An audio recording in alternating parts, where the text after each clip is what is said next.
妓女为摆脱难缠的客人，悄悄在他酒里下了安眠药。谁知男人喝下后竟一命呜呼，随即他被逮捕入狱。而在审判席上，他竟碰到一个熟悉的面孔，那是多年前夺去他初夜的富家少爷。此时他也正用复杂的眼神打量他，当年那个纯洁的像月光的女孩，怎会沦落到如此地步？她是列夫·托尔斯泰笔下最纯洁的少女，却因一个贵族男人写下了她悲惨的人生。她并非虚构，而是取材于真实事件。让我们走入今天的名著改编电影《复活》。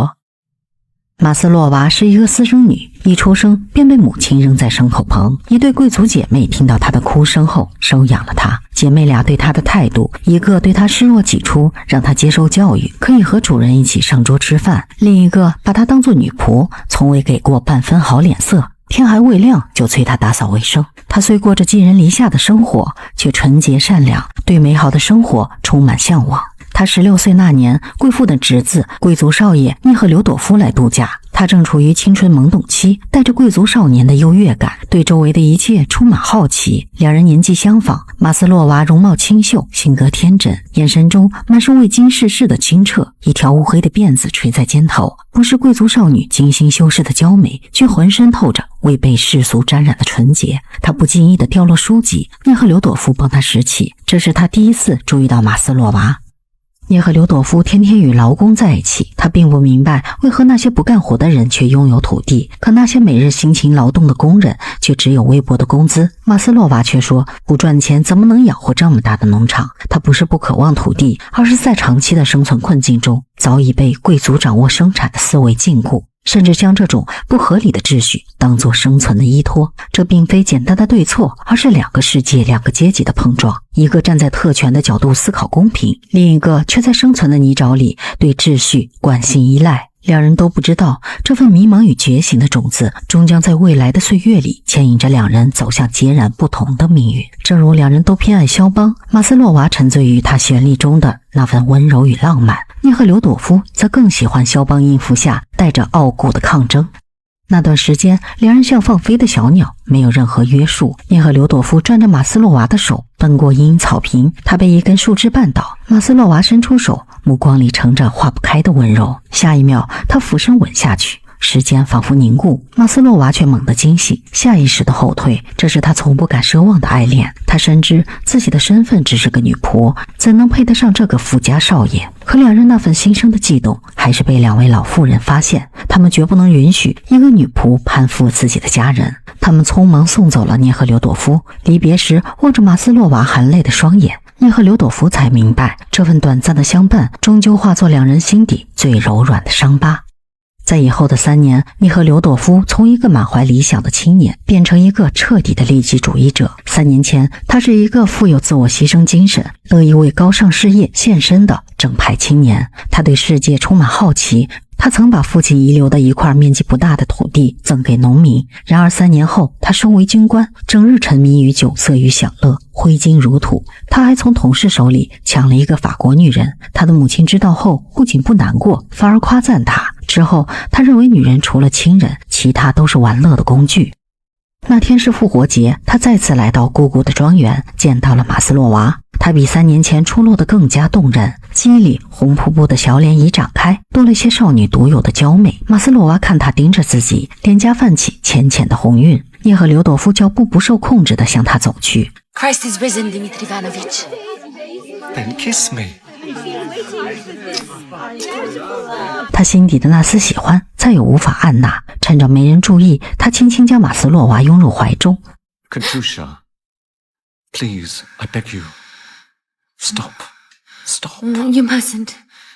You mustn't. Will you stop it? Oh my God. It was part of a set. What are you doing? No. What are you doing? 管家听到声音冲了进来，他脸色骤变，咒骂马斯洛娃摔碎了家里最贵的瓷器。马斯洛娃像只吓坏的小鹿，猛地逃开。涅赫留朵夫心底涌起一阵莫名的慌乱与愧疚。深夜，他辗转难眠，白日里拥抱的温度，他泛红的脸颊反复在脑海中盘旋。他猛地起身，冲到马斯洛娃的住处，狠狠敲击玻璃。马斯洛娃眼中满是惶恐，颤抖着打开房门。涅赫留朵夫闯进去，不等他说话，便一把将他拽入怀中。他的手不受控制地摸索，马斯洛娃拼命挣扎，眼中盛满恐惧的泪水，苦苦哀求。他难以相信，3年前那个纯洁的少年，现在竟毫无人性。涅赫留朵夫像失去了理智，将那份恐惧错认为是羞怯，将他的抗拒当作欲拒还迎。他更加肆无忌惮，不顾他的哀求与泪水，用蛮力彻底占有了他。第二天清晨，涅赫留朵夫与2个姑姑轻声道别。马斯洛娃躲在墙后，急切地等待他，想要上前，却又迈不开脚步。终于，涅赫留朵夫像是察觉到什么，转头瞥了一眼，又折了回来。马斯洛娃眼中燃起一丝微弱的希望，可他竟然直接塞给他100卢布。马斯洛娃只感到彻骨的羞耻。原来在他眼中，她从不是那个应该被呵护的女孩，而是一个随便可以被买下发生关系的人。金钱成了补偿的交易，也成为涅赫留朵夫掩盖罪恶与懦弱的手段。可没多久，马斯洛娃就发现自己怀孕了。在那个年代，这样的事情一旦落在一个未婚女孩的身上，便意味着羞耻与流放。她不敢告诉任何人。深夜2点，她从家里出发，前往火车站。她听说涅赫留朵夫的军队今天要路过这里，短暂停留。或许只要见他一面，就能找到活下去的理由。一路风尘仆仆，他的鞋底就快磨破。他着急寻找，可火车已经启动时，他才在车窗前看到那张熟悉的侧脸。那是他夜夜梦见的男人，如今在车厢里谈笑风生。他用尽力气呼喊他的名字，声音却被汽笛声淹没。涅赫留朵夫似乎听到什么，微微回头后，却只是随意地拉下了玻璃窗。马斯洛娃怔在原地，泪水混着绝望汹涌而出。他终于支撑不住，跪倒在地。他想一死了之，可当手指碰到自己微微隆起的腹部时，那一丝生命的温度又让他放下了决心。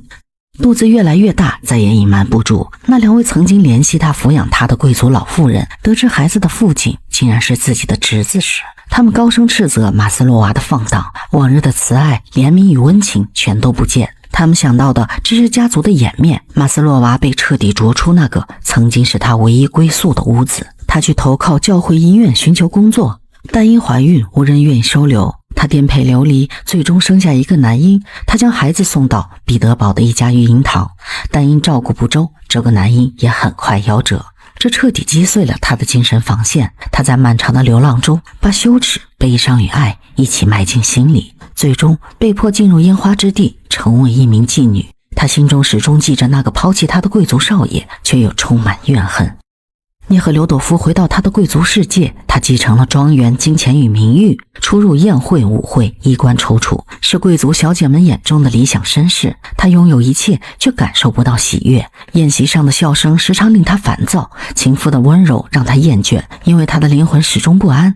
他时常梦到那个曾经清纯的脸，梦到他质问自己：你可曾真正为我祈祷过？他醒来后，总以理智压下那种愧疚，那只不过是一件小事，一个年轻男人都会犯的错。直到多年后的法庭上，涅赫留朵夫作为一名陪审员出席审判。他原本只是例行公事的参与这场与他毫无紧要的庭审，但他却一眼认出了那个被指控犯下盗窃罪和谋杀罪的女子，正是他年轻时爱过又无情抛弃的马斯洛娃。他神情麻木，眼神空洞，甚至带着某种挑衅和冷漠，虽穿着囚服，却依然有种难以言喻的吸引力。Katusha Maslova, do you plead innocence or guilt to the murder of Ivan Smirkov? Do whatever you please. I know that I'm innocent. Amen. Order. He made us drink, I told you. I have difficulty recalling.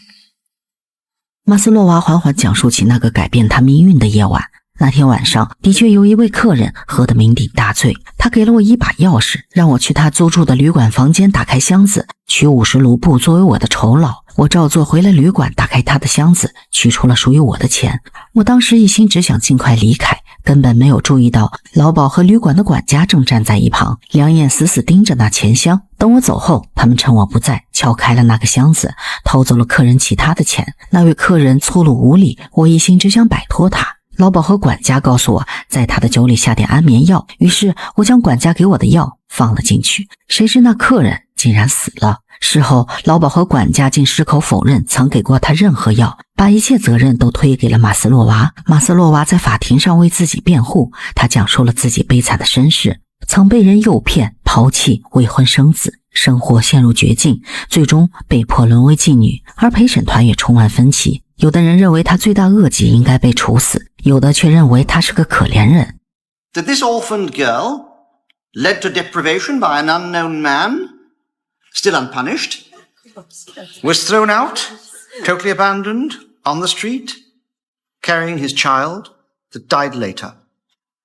But she never let out the identity of her ill doer. The only sign of humanity was found in a brothel. 涅赫留朵夫脸色苍白，他感到一阵强烈的羞辱与罪恶，仿佛所有的人都在注视着他，看穿了他那段不堪的过去。他想移开目光，却无法做到；他想装作不认识他，内心却无法平静。 Are you all right, Prince? Nothing. Just a cold.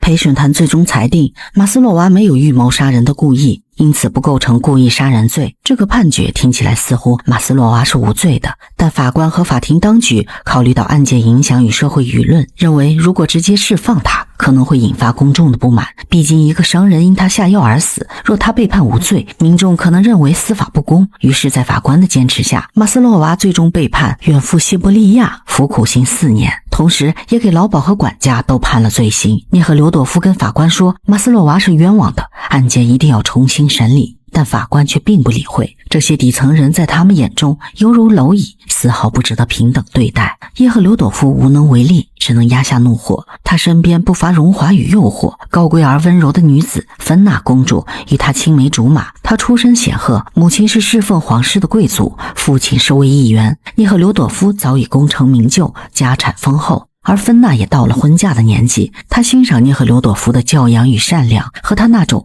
克制中带着理想主义的气质。而涅赫留朵夫对芬娜则是一种理性的好感，一种顺理成章社会所期望的爱情。在外人看来，这桩婚事几乎是铁板钉钉。可现在，涅赫留朵夫的心始终无法平静，他被马斯洛娃的命运牵扯。每当芬娜公主与他谈论未来的家园时，他的脑海里却浮现出监狱里那双疲惫的眼睛。他不断想象马斯洛娃被流放到西伯利亚，他将被彻底隔绝在世界之外。他本能地感到一丝幸好如此的侥幸，至少那段他羞耻的过往会无人提起，无人追问。可马斯洛娃的痛苦是他亲手种下的，而现在他竟想从中逃避责任，羞愧与羞耻像潮水般将他淹没。那一夜，他翻来覆去无法入眠，于是他做出了一个决定。 Decided.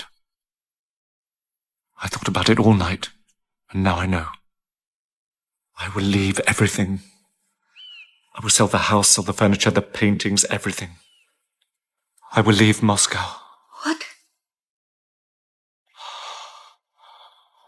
I must save Katusha. I'll find her a good appeal lawyer in Petersburg. And if she must go to Siberia, I'll follow her. 他又亲手为马斯洛娃争取自由，同时也让自己的灵魂重新站在阳光下。于是他走进冰冷的监狱，大声道歉，为当年赔罪。马斯洛娃才知道，原来那天他是陪审员之一，他从未奢望会有人救他，此刻还不如多要点钱换几支烟。拿到钱后，他却转身离开。 May I hope that you'll forgive me? You sound so bizarre, so terribly void. Katusha, why do you talk to me like that? It isn't like you. Remember us at my aunt's house, discussing Oh, Turgenev. that's enough of that. Maslova, come. That's it. What I need to tell you is that... I know it all by heart. No, not everything, not the most important thing. I want to... Yes, but bizarre you are. 叶赫留朵夫原本渴望一句真挚的原谅，谁知却是这样的结果。他很快出售了自己的房产，请来最优秀的律师为马斯洛娃上诉，并提出要与他结婚。然而马斯洛娃听后勃然大怒。 What's this nonsense? You're playing with your thoughts. Calm down, Katusha. You came here to calm me? You think I'm drunk, huh? No. Yes, you are right. But I know what I'm saying. You're a gentleman and I'm a jail prostitute. And you mustn't sully your name because of me. But I feel that I'm at fault. At fault, really? And how did you feel handing me 100 rubles? Rather miserable, Katusha. Thus I shall do as I said. And I say you shall not. I will.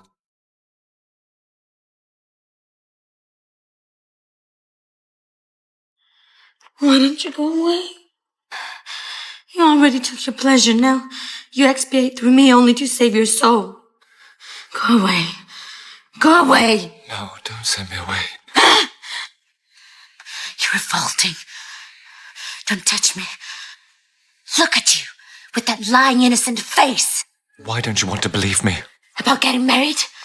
I'd rather hang myself. Should have done so then. 与此同时，一个革命女青年找到叶夫留朵夫，请他帮忙将一名病重的政治犯调到一个较好的幼室。他本身就同情这些革命青年，于是他拜托好友通过关系将那人安排妥当。而未婚妻也听闻了涅赫留朵夫的事，芬娜明白自己再如何优雅纯洁，也无法与一个正在赎罪的人并肩前行。她没有哭闹，也没有责怪，只是静静地提出分手。这一别让涅赫留朵夫彻底断开了与旧世界的羁绊，他的人生从那一刻起彻底走向救赎与苦难之路。救了重病革命者的事很快传到了马斯洛娃耳中，但他依然拒绝了求婚。涅赫留朵夫并不知道，他的退让正是为了他未来的幸福。他分明能感受到涅赫留朵夫的深情与真诚，他心里也悄悄滋生了柔软的情感。他逐渐戒掉烟酒和做妓女时的放荡，重新成为那个心中充满善良与爱的姑娘。涅赫留朵夫向一个杀人犯求婚却遭到拒绝的事全城皆知，即使他回到乡下，管家依然嚼舌根说那不过是年轻人常犯的事儿，你不能一辈子为这件事难过，何况你当时给了他100卢布。涅赫留朵夫勃然大怒，轰他出去，凝视当年他们在一起的照片，心中涌起了无尽的悔恨。他要用实际行动弥补自己的罪过。他宣布将自己的土地全部分给农户，让那些依赖他的人都能平等地享有土地的权利。然而农民们早已习惯旧日的生活方式，当他们看到涅赫留朵夫宣布手中的协议要他们签字时，他们以为这又是新的陷阱。他的举动竟遭到所有农民的一致反对。直到晚上的聚会中，一个老妇人义愤填膺，我们的主人没有撒谎，他说的是大实话。老妇人讲起了涅赫留朵夫之前的故事，他现在这么做只是为了弥补罪过，这时人们才相信了他。为了上诉成功，涅赫留朵夫被姑姑引荐给法官的夫人玛丽艾塔。他曾听说过他们的事，也被涅赫留朵夫的行为感动，他希望能帮到他们。餐后，贵族们整齐列坐，他们低头聆听忏悔，泪水悄然滑落，每一滴泪水都饱含虔诚与悲悯，每一次低声的祈祷都似乎在呼唤正义与宽恕。然而，无论他们如何泪流满面，在权力与阶级的冷漠面前，忏悔似乎成了最空洞的仪式。夫人厌恶这些虚伪的贵族，无论他们口中如何忏悔，却不让那位无辜的人从冤狱中解脱。在那个礼教森严、阶级森严的时代，夫人是唯一真正理解涅赫留朵夫的人。她看穿他的良知与矛盾，洞悉他内心的挣扎与悔意。与此同时，有一名医生长期觊觎马斯洛娃的美貌，他几次3番的骚扰她，那天竟将她逼入角落。这时院长走了进来，不料这名医生恶人先告状，诬陷马斯洛娃勾引自己。他试图解释，但院长却压根听不进去，命令将他再一次关入普通牢房。玛丽艾塔说服丈夫同意了涅赫留朵夫的上诉，但她的好友得知后却坚决反对。她无法接受涅赫留朵夫娶一个妓女毁掉她的前程，于是她投了反对票。最终法院驳回了重新审理的上诉。她心急如焚赶到监狱，满心愧疚地告诉马斯洛娃，可她却并未责怪他，反而为了减轻涅赫留朵夫的愧疚，谎称自己勾引男医生才被送回牢房。涅赫留朵夫却依然相信他的人品，无论如何他都要陪马斯洛娃前往西伯利亚。妹妹得知后劝阻哥哥不该放弃现在的一切，如果你只是想救一个可怜的女孩，除了结婚还有很多其他的办法。但哥哥却执意要离开。列车开动，竟然下起了磅礴大雨，像是在洗刷马斯洛娃的冤屈。车厢内狭窄阴暗，几名同样被流放的罪犯低声唱歌，他们的眼神映照出相同的恐惧与无助。同一车厢还有一位年轻的政治犯西蒙森，他出身贵族，却因散发传单、秘密组织工人读书会被捕，成为国家的叛徒。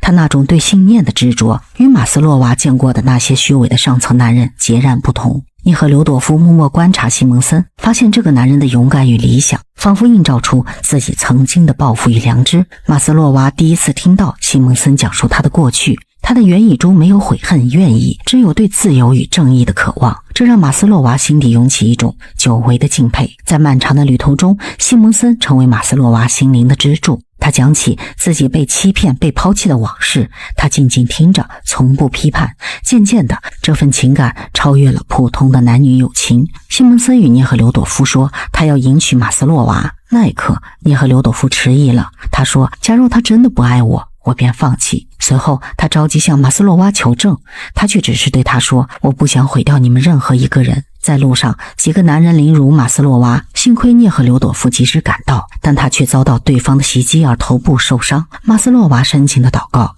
希望他能快点好起来。他虽不接受他的求婚，但心中却深爱着他。终于，在涅赫留朵夫的恳求下，他说服了朋友，马斯洛娃的案件得以改判，他被宣告无罪，重获自由。西蒙森为他由衷高兴，甚至劝他与涅赫留朵夫重归于好。可马斯洛娃还是选择了西蒙森，在狱中他们举办了简朴的婚礼。当他们交换誓言时，他的手却微微发抖，不是因为激动，而是那一刻脑海中浮现了另一个人的名字——涅赫留朵夫。他仿佛又看见那个年轻贵族的眼神，那双眼睛里有愧疚，有悔恨，也有无法言说的深情。他记得他被歹徒砸伤脑袋的血流满面，记得他隔着栏杆对他说的每一个字，那是他一生中最痛的记忆，也是最温柔的记忆。这一场婚礼更像是一场告别，她不是嫁给西蒙森，而是把自己从过去解放出来，也彻底让涅赫留朵夫获得救赎。夜晚，西蒙森来敲门，他却假装没有听到。朋友看出他内心的矛盾。Dimitri I adored, but marriage would have been his atonement. You punished him, seems to me. You could have waited. I didn't want him to go through with it. Didn't want him to be part of my sordid past. I don't want him to be a wounded soul. 新年那天，白雪覆盖大地，那是他们的最后一次见面。马斯洛娃说，我已经原谅你了，我不想再伤害你，你已经为我做了如此多的事。列车徐徐开走，那一刻，涅赫留朵夫终于明白，救赎从来不是把别人从苦难中拉出，而是从自己的罪恶中走出。那晚，新年的钟声敲响，小木屋中传来了人们对来年的期望。每个人都在说新年快乐，可涅赫留朵夫却是满脸的迷茫。随着音乐渐渐高涨，万物沉睡，却隐隐透出新生的气息。另一边，马斯洛娃靠在冰冷的车壁上，望向窗外，车窗上的玻璃被寒气冻结，模糊了天地，也模糊了他的双眼。泪水在眼眶中打转，却迟迟不肯落下。原来，即便最卑微的人，也终将会被光照亮。